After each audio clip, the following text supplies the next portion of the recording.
నిజంగా చంద్రబాబు నాయుడు ఎంత అసమర్థత పరిపాలనో నిన్న విషయం మనం చూస్తేనే అర్థమవుతుంది. తన అసమర్థతని కప్పిపుచ్చుకోవడానికి ప్రతిసారి కూడా ఎవరో ఒకరి మీద తోసేసి తప్పించుకోవాలనుకోవటం చాలా దురదృష్టకరం. నిన్న దాదాపుగా వైకుంఠ ఏకాదశి దర్శనం కోసం టోకన్ల కోసం క్యూలో నించున్న వాళ్ళు 6 మంది చనిపోయారు. దాదాపుగా 34 మంది గాయాలై హాస్పిటల్లో ఉన్నారు.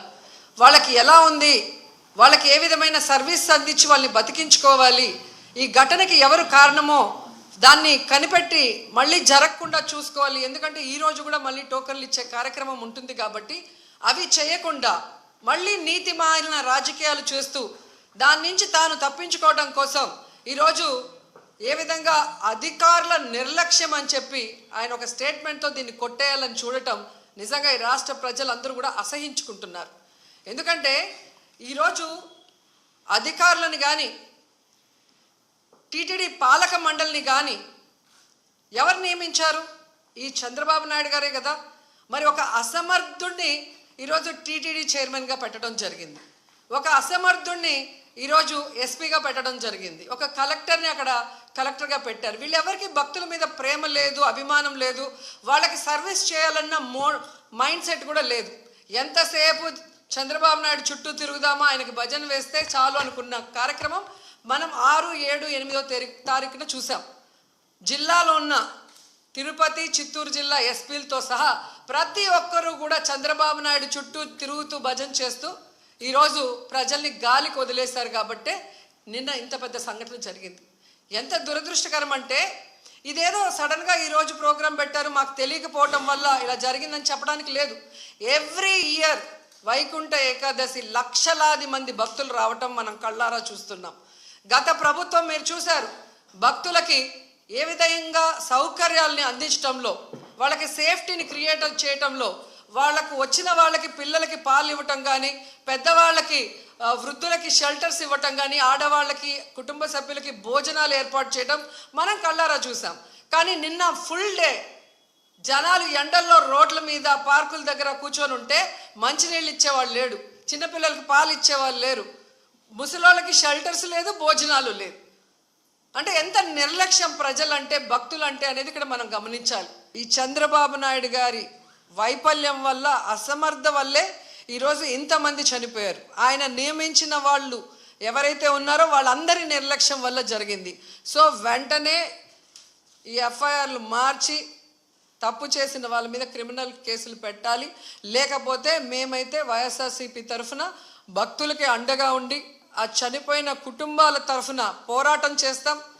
వైకుంఠ ఏకాదశిన దేవదేవుడు వెంకటేశ్వర స్వామిని అందరూ కూడా దర్శించుకుందామని, అతని ఆశీర్వాదం తీసుకుందామని దూర ప్రాంతాల నుంచి, మిగతా రాష్ట్రాల నుంచి కూడా ఈరోజు భక్తులు చాలా మంది ఇక్కడికి రావడం జరిగింది. అదే విషయం ఏంటంటే ఇది చాలా దురదృష్టకర సంఘటన. ఎందుకంటే టీటీడీ ఈసారి లక్షలాది మంది ప్రజలు వస్తారని సంగతి తెలిసి చాలా ఏర్పాట్లు కూడా చేస్తున్నారు. ఈ టీటీడీ చేసిన ఏర్పాట్లని, ప్రభుత్వం చేసిన ఏర్పాట్లని కూడా నిన్న ఉదయమే చాలా మంది భక్తులు కూడా కొనియాడిన సందర్భాన్ని కూడా ఈ సందర్భంగా గుర్తు చేయాలి. నిజంగా ఒక దురదృష్టం. ఒక ప్రాణాన్ని కాపాడబోయిన సందర్భంలో జరిగిన సంఘటన, అక్కడ తొక్కిసలాట జరిగింది. దురదృష్టవశాత్తు సుమారుగా 5గురు ఒక చోట, 6గురు ఒక చోట కూడా చనిపోవడం, ఒకరు ఒక చోట, 5గురు ఒక చోట, ఒకరు ఒక చోట చనిపోవడం జరిగింది. ఓవరాల్గా 6గురు చనిపోవడం జరిగింది.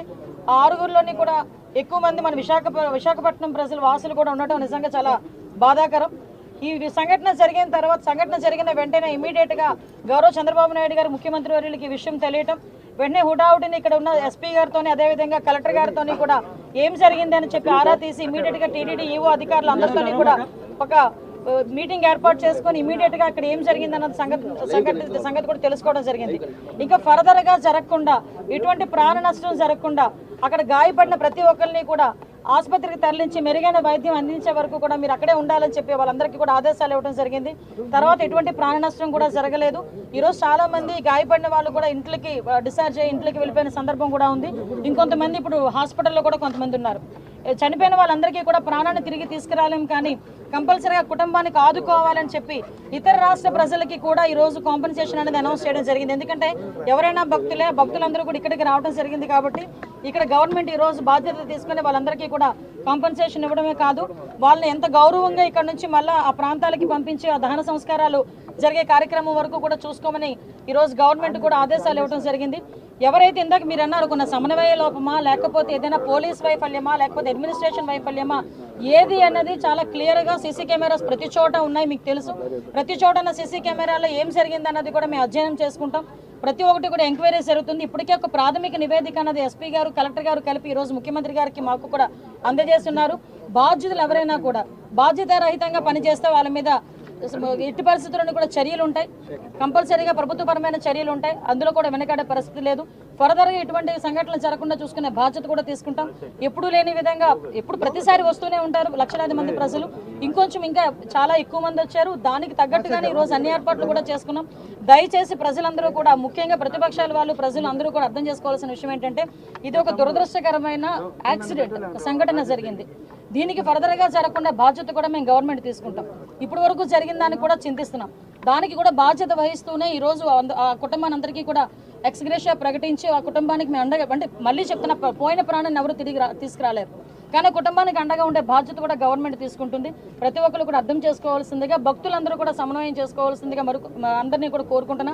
లక్షలాది మంది ప్రజలు వస్తారు, అందరూ వైకుంఠ ఏకాదశిని దర్శనం చేసుకుందాం అనుకుంటారు. టీటీడీ కూడా ప్రకటించింది 9 రోజులు కూడా ఉత్తర ద్వార దర్శనం ఇస్తామని చెప్పి టీటీడీ కూడా ప్రకటించడం జరిగింది. ఆ నేపథ్యంలోనే ప్రజలందరికీ కూడా టోకెన్లు ఇవ్వాలని ఒక మంచి ఉద్దేశంతో పనిచేసిన ఒక చిన్న పొరపాటు అయితే దురదృష్టకర సంఘటన ఇది, యాక్సిడెంట్ ఇది. కాబట్టి ప్రజలందరూ కూడా అర్థం చేసుకోవాల్సిందిగా కోరుకుంటున్నారు. ఇప్పుడు ప్రాథమిక నివేదిక ఇచ్చారన్నారు. సో ఈ ప్రాథమిక దర్యాప్తు ఏంటి?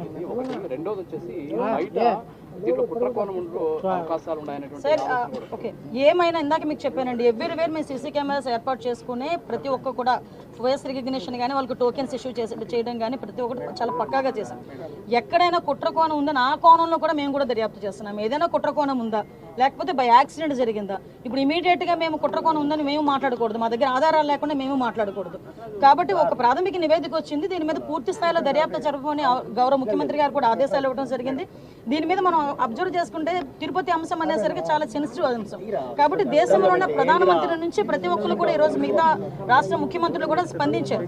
కాబట్టి చాలా సెన్సిటివ్ ఇష్యూ, కాబట్టి ఏది పడితే అది మాట్లాడకూడదు. మా చేతిలోకి పూర్తి నివేదిక వచ్చిన తర్వాత డెఫినెట్గా బాధ్యులు ఎవరైతే ఉన్నారో వాళ్ళందరి మీద చర్యలు తీసుకుని పడితే అందులో వెనుకడే ప్రసక్తి లేదు. భక్తులు శ్రేయస్సే ముఖ్యంగా మేము పనిచేస్తున్నాం. టీటీడీ చైర్మన్ గారు ముందుగానే తమకు ఫీడ్బ్యాక్ ఉందని చెప్పేసి అధికారులకు తెలియజేయడం జరిగిందని చెప్పేసి ప్రెస్ మీట్ లో చెప్పారు. మరి టీటీడీ చైర్మన్ గారు చెప్పిన తర్వాత కూడా అధికారులలో ఎందుకు స్పందన లేదండి? మీరు అన్నది నిజంగా టీటీడీ చైర్మన్ గారు ముందుగా నివేదిక ఇచ్చింది.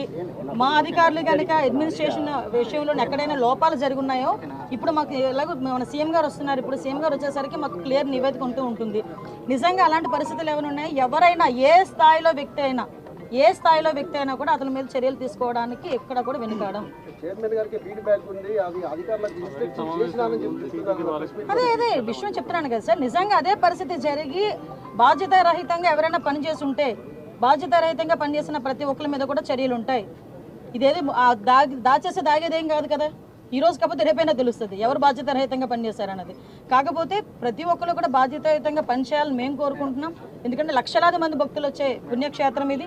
దయచేసి అటువంటి బాధ్యతారహితంగా పనిచేసిన ఏ స్థాయి వ్యక్తిని కూడా, అది కింద స్థాయి వ్యక్తి, పై స్థాయి వ్యక్తి